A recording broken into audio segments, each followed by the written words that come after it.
अस्सलाम वालेकुम व्यूअर्स, कैसे हैं आप।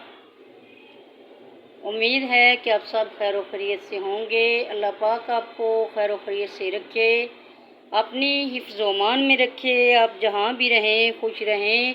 खालिक़ कायनात आप पर, आपके घरों पर, आपके बच्चों पर अपनी निगाहें करम करे। आमीन सुम आमीन। बेज़ारा एवरी वर्क चैनल पर खुश आमदीद। चलते हैं अपनी रेसिपी की तरफ। मैं बना रही हूँ आज दाल गोश्त का शोरबा। तो अपने प्रेशर के अंदर मैं घी डाल चुकी हूँ। घी हो गया है मेरा गरम।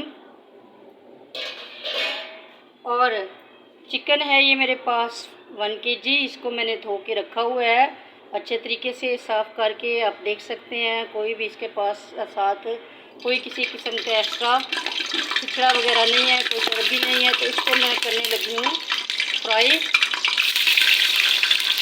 तो गरम घी के अंदर मैं चिकन डाल रही हूँ, थोड़ा थोड़ा करके डालूँगी 2 मरतबा।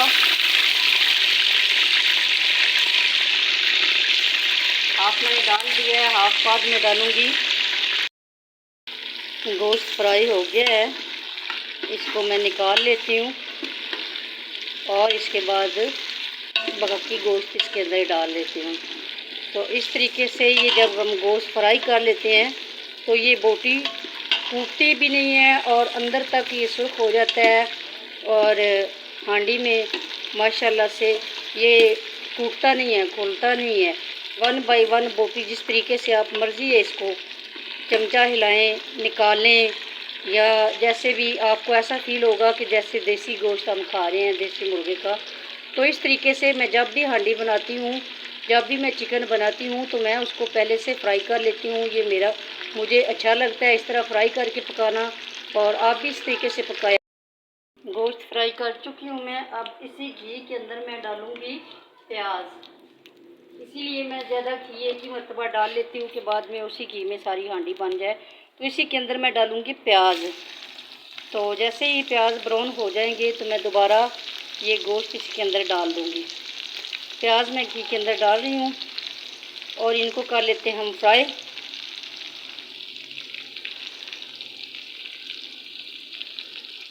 सारे प्याज मैंने डाल दिए हैं। तो गोश्त का शोरबा जब भी बनाएं तो प्याज कम ही डाला करें, क्योंकि प्याज़ों से हांडी जो है वो मीठी मीठी सी हो जाती है। इसीलिए प्याज ये मेरे पास 3 थे प्याज, मीडियम साइज़ थे, तो मैंने तीनों डाल लिए हैं। बड़े नहीं थे ना ज़्यादा छोटे थे। तो इस तरीके से प्याज फ्राई हो जाते हैं तो फिर इसके अंदर हम दोबारा गोश्त डालेंगे। प्याज बिल्कुल अच्छे से फ्राई हो गए हैं। तो अब इसके अंदर ऐसे ही चमचा हिला के इनको हमने चमचे की मदद से मिक्स कर लेना है, ताकि ये शोरबे के अंदर प्याज बिल्कुल भी नज़र ना आए। ठीक है। तो इस तरीके से आप इसके अंदर 1-2 चम्मच पानी डाल के पहले प्लेट को बंद कर दें।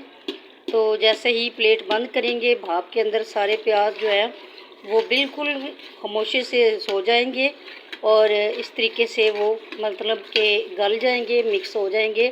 जैसे ही प्याज मेल्ट हो जाएं तो इसके अंदर आप बाकी अशिया भी डाल दें, जैसा कि मैं डाल रही हूँ। अब मैं इसके अंदर डाल रही हूँ, ये है मेरे पास टमाटर कटे हुए, ये है अदरक लहसुन का पेस्ट और खुश्क धनिया और हरी मिर्च मैं इनके अंदर डाल रही हूँ। और इनको थोड़ी देर के लिए हम प्लेट बंद कर देंगे, ताकि ये चीज़ें भी इसके अंदर मिक्स हो जाएं, गल के मेल्ट हो जाएं।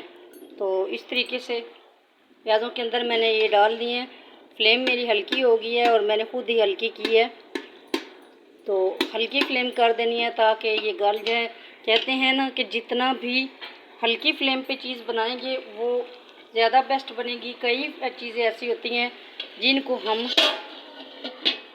बगैर ढांपे के तेज़ आंच पे पकाते हैं, और कुछ चीज़ें ऐसी हैं जिनको हल्की आंच पे बनाया जाता है।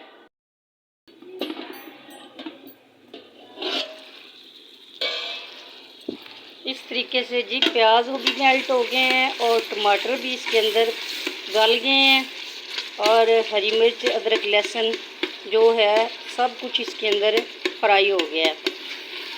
तो ये देखिए, बाकी टमाटर आप चमचे की मदद से भी कर सकते हैं, थोड़े से मेल्ट।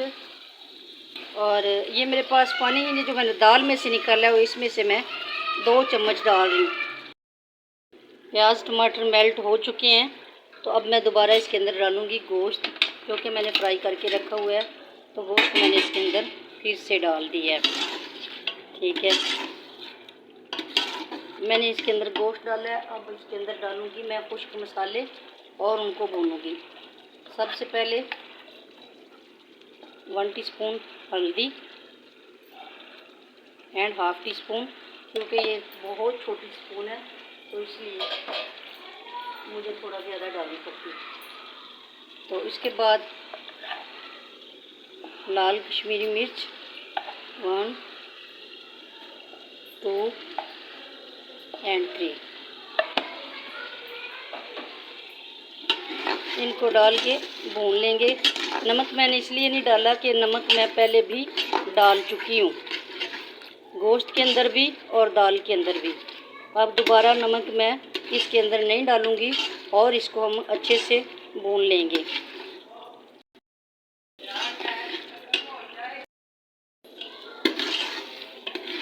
गोश्त और मसाला भून चुका है। इसके बाद मैं इसके अंदर डालने लगी हूँ दाल, जो कि मैंने बॉईल करके रखी हुई है दाल। तो ये मैं इसके अंदर दाल डाल रही हूँ। दाल भी मैंने इसके अंदर डाल दी है और अब इसको थोड़ी देर के लिए हम भूनेंगे और फिर हम वही पानी जो मैंने दाल में से निकाला था उसी का बनाएंगे शोरबा।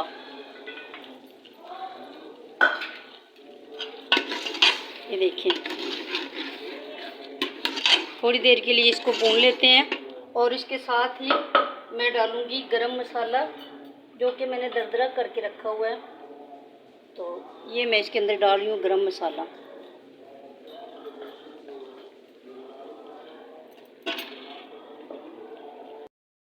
माशाल्लाह से दाल गोश्त दोनों भून चुके हैं अच्छे तरीके से। देखें, घी भी इनका ऊपर आ गया है, दाल भी अच्छे तरीके से गली हुई है, हर चीज़ का टेस्ट जो है वो कंप्लीट इनके अंदर आ चुका है। तो जो मैंने पानी निकाल के रखा हुआ था दाल में से, पका हुआ पानी, उसी का मैं बनाऊंगी शोरबा, क्योंकि कच्चा पानी इसमें डालूंगी तो उसका टेस्ट कच्चा आएगा। तो वही पानी जो दाल में से मैंने निकाला है वही पानी मैंने इसके अंदर डाल दिया है। अब ज़्यादा से ज़्यादा इसको 3 या 4 मिनट के लिए मैं बॉयल जो है वो दिलाऊंगी।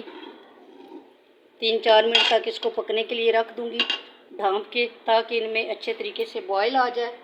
और जैसे इसके अंदर बॉयल आएगा तो फिर मैं इसके अंदर हरा धनिया वगैरह डाल।